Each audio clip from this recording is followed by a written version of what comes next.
Hi folks, a very warm welcome to you. My name is Nick, we're on the Commodore Amiga, and we're looking at Gauntlet III, the final quest. This was published by US Gold in 1991. Music you're listening to here is by Tim Folin. Basically, we've already reviewed this game on the ZX Spectrum, also came out on the Commodore 64, the Amstrad and the Atari ST. But basically, you must bring peace to the land of Capra, I think, or Capri, or some sort of car. But you control any one of 8 characters. The original Gauntlet was top-down view. This is isometric, so we'll see how it plays. Didn't mind the Spectrum, although it was a bit slow in places. It lost the original speed of the game. The main difference here is instead of a choice of 4 characters, you've got 8, which is 4 Fire, Merlin, Questor, Blizzard, Dracolis, and Neptune. They are the 4 new ones, those last 4 I mentioned. There's the Rockman. So I'll probably go for one of the new ones this time around. So it's exactly the same as Gauntlet, or tries to be, but in isometric instead. So if you've played that game Escape from the Planet of the Robot Monsters, it's a similar viewpoint to that, with different colour and stuff. So the loading times of this game are shocking. I will edit those down considerably. Now I mentioned the load times there. Here I am as Dracolis. I mentioned the load times. The load times are absolutely terrible, to a point where I thought the game had crashed at some point. So I've got to collect all these treasure boxes, I think. Now ghosts and stuff will come after you. They regenerate from a central house or mystic box, and we can destroy those to stop them coming at us. So at the moment it's moving a little bit slow. Yes, it's animated quite poorly as well. The music is lifting it ever so slightly. The ZX Spectrum game was all in monochrome, as you might respect. This has got a bit more colour, but it's not looking particularly impressive. Let's see if it grows on me as the thing goes through. Now, instead of getting to exit points like the normal game, you've got to get through doors and stuff like that. Now, don't get me wrong. The Gauntlet 1 and 2 weren't particularly advanced in terms of programming, but it's all about gameplay, that game, and fun of multiplayer. It does lose it quite a bit by putting it into isometric, and this character is awful to control. Collect fools for extra energy will do. Now you see in the bottom left a score, our energy gradually going down, and items we collect. We can collect bits of magic every now and again. More fun probably in 2-player, but the way the speed is going, it might be a bit frustrating as one player drags another player off the screen or limits where they can go.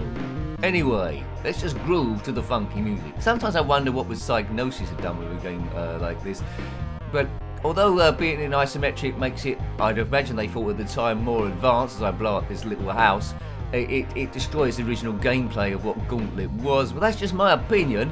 You might have a different opinion. If so, put it in the comment section below. Come on, dragon thing, just walk around. There's a stone bridge there I can go across if I want to. Way out, man. If you had this game back in the day, then let me know on any particular system. If you're liking your Commodore Amiga stuff, we reviewed quite a lot of it, and it's all in the playlist. How do I get to the playlist, Nick? Well, you click on my username, that takes you to the channel page, and then if you click on the playlist tab, Amiga is one of the ones, or your particular system. Now, much like every version of Gauntlet that ever come out, the enemy will gradually come towards you. They home in on you. Why a ghost would want to try and kill some dinosaur-looking fellow, I do not know. But as I say, the story is the mythical land of Capra is having continuous wars over and over again. And this hero steps out from the shadows to try and stop them all by blowing up little houses and ghosts. Yes, you know, that old story. So here I am again. Here I am again on my own. Yes, I know. Right, man, if you've completed this game, let me know, because look at the ghost down below. They're trying to get at me, but they can't because there's graphics in the way. Tough luck, lads, graphics in the way. They'll keep doing that. That's a motif of any Gauntlet game anyway. One could argue, it's a tough argument, these games, Doom wouldn't exist without games like this, maybe. Bom, bom, bom, bom, play the electric guitar, baby. Now, on the right-hand side in the bottom there is the Rockman, but we're in 1 player, so Rockman isn't here. Rock, paper, scissors, stone. I bet he loves that game. Now, these videos aren't all about expert gameplay. Some people never understand it. But anyway, what about expert gameplay? About how you would have gotten on your first or second go. You might have had a brief glance at the instructions there, but you would have just jumped in, as many kids did back in the day, and just see how far you can get. And would you have gone back to it? Well, I don't think I would have gone back to it that often, to be fair. It is Gauntlet, but I would have gone back to either Gauntlet 1 or Gauntlet 2 rather than playing this again, although in theory it's the more advanced game. It just doesn't seem quite as playable as those other ones. We can see more of the screen just zip around at lightning speed as you try and find the exits. It has the original games have the general madness of the thing. This loses a bit of the madness in the original gameplay. But anyway, here it is, Gauntlet III, the final quest.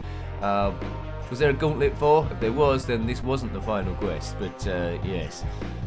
Would you like to play a VR Gauntlet? Gauntlet 10, the other final quest? Well, maybe. So I'm not quite sure what I'm doing here, but I'm just collecting food, collecting treasure, destroying these ghosts' little house, some mystical place where they're generating from. There isn't ghosts throughout the whole thing, there are wizards as well. Certainly found them on the Spectrum version, so hopefully I'll find it on this version as well. Right, way out. A map would be quite useful here. You would get more fun out of a game with a map, I guess. How do I get out of here? Maybe go up the ladder. Yeah, go for a map. So you might want to track this one down. If you're looking for the original game, I wouldn't pay any serious coin for it unless you're a die-hard Gauntlet fan. You might be, I don't know. Right, here we go. So, this is a different place. Wizards might turn up here, but looks like we're surrounded by ghosts again. You know, those type of ghosts that can't go through objects. I mean, if they are ghosts, I mean, what's the point of being a ghost you can't go through objects? There's a little wizard man walking around with a trilby on, it looks. Oh no, it is a wizard's hat. Now, every time you come into contact with a ghost, your energy is supposed to go down, but it doesn't go down a great deal here. So it looks like if you wanted to, one of your goes could last forever, and that's probably going to lead to a little bit of boredom, that you don't die very often.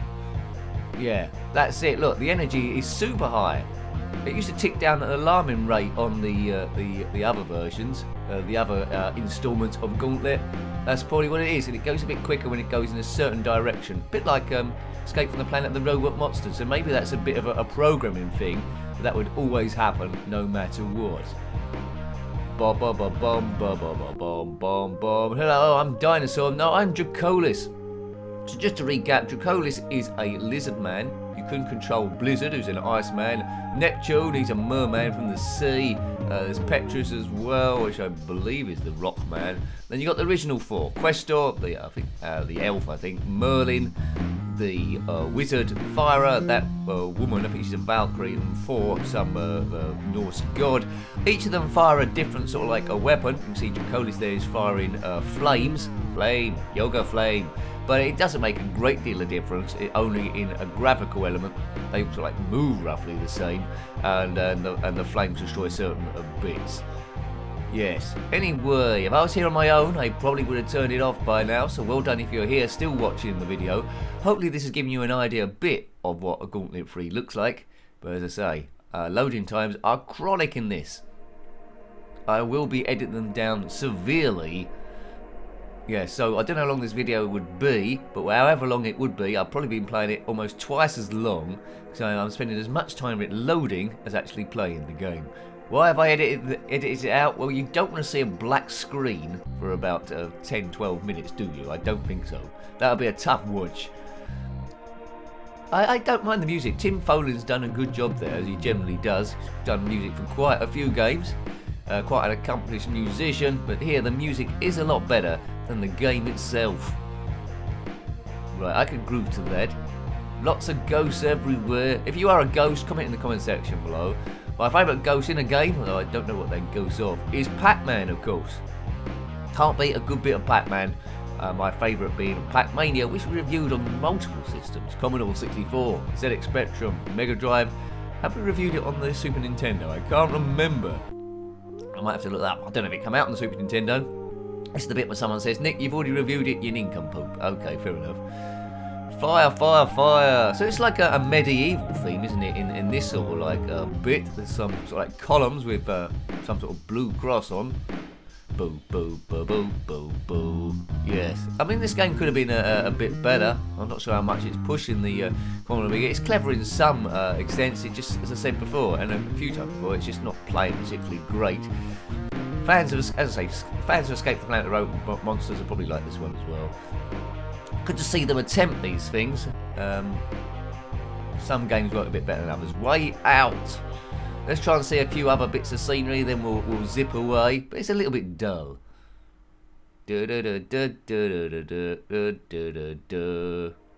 Right, we're back outside, man.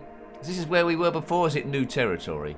Can't tell. There's not many things attacking us. I presume it's new territory. What's that round there? Oh, that was another treasure chest. I guess you have to collect all them. I'm not quite sure. So it's an exploration point to a degree. And then I think boredom might set in. Oh, there's that light going backward and forward. Right, there's ghosts down here, so we probably haven't been here before. Not sure what happens at the end of the game. If you know, then let me know in the comment section below. The channel's all about beating stress. It doesn't take itself too seriously. It's about seeing every game we can possibly can, unless it's a little bit rude, because we keep it to a PG level. There won't be any swearing here going on. So if you want to get your kids into retro gaming, then this is a pretty safe channel. Apart from the older Grand Theft Auto ones where the NPCs and non-playing characters will swear in the background. That's not my fault. Bom, bom, bom, bom, bom, bom, bom, bom, bom, bom. There's a tree there. Hello, tree. Looks quite spooky. I'd like to control him. If there was a cheat to control the tree, that would be pretty good. But it's in a fantasy style. If you're talking about fantasy games, my favourite one is probably on the Amiga, the Golden Axe. Hack and slash there. I don't think Golden Axe 2 or Golden Axe 3 come out on the Amiga, which is a shame. They come out on the Mega Drive. They were pretty cool. Still preference was for the first one, of course. Man, caravan. I don't think I can take this too much longer, folk. We might park this dinosaur up. I can't even take that blue vial. Yes, out we go again. We'll get to a new bit of scenery. So you pretty much got the idea. How it plays, the graphics, the sound. The sound is the best bit of the thing. It's limited gameplay after a while. You have to be a die-hard fan of this, but for my money, playing Gauntlet 1 or Gauntlet 2. Leave this one alone. Maybe give it a quick play if you're into this sort of series, but after that, no way, Jose. No way, Jose. Reminds me a little bit of Alien Breed. When that was top down, that was my favourite. When it went 3D, although I found that interesting, I hankered for the original gameplay as well. Happens quite a bit, doesn't it, in sort of things. I think they did a three-dimensional Golden Axe at some point as well. That might have been on the PlayStation or PC, or one of them, maybe even both. But yeah, give me the original stuff. The exception to the rule is Pac-Mania. I preferred that when that went to 3D as opposed to 2D, but a lot of people don't like Pac-Mania, so there we go. So this is just a lizard dinosaur thing wandering around a room now. I don't know where the excitement will be.